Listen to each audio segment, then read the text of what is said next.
Mélanie Laurent fait partie du cercle très fermé de ces actrices françaises adoptées par Hollywood.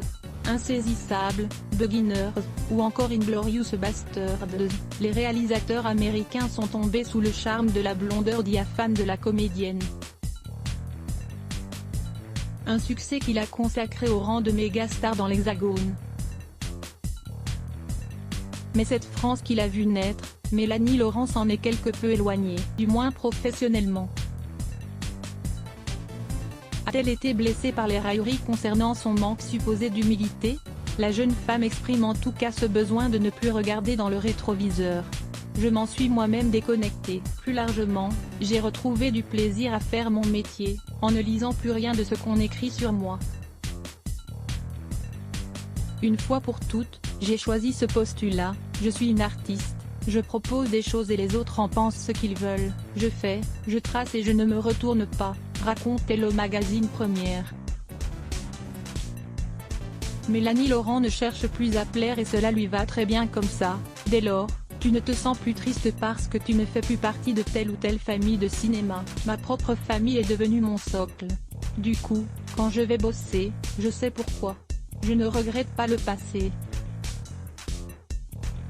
Et je sais que j'ai perdu énormément de temps à vouloir plaire.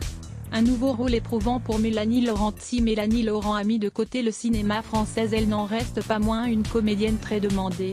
Le 14 mai elle sera à l'affiche d'Oxygène, le nouveau film d'horreur d'Alexandre Aja. Dans ce long métrage, elle incarne une jeune femme qui se réveille dans une capsule cryogénique.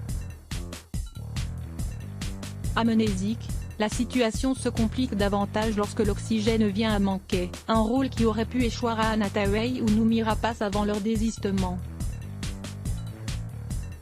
Pour préparer à ce rôle, Mélanie Laurent a dû s'astreindre à une préparation très intensive, 3 heures de course par jour pour travailler mon rapport à l'essoufflement et mes abdos, tant le gainage était essentiel pour se tordre dans cette boîte. Une fois mon costume enfilé, je ne pouvais plus l'enlever, avec les branchements des câbles, ça prenait une demi-heure à chaque fois.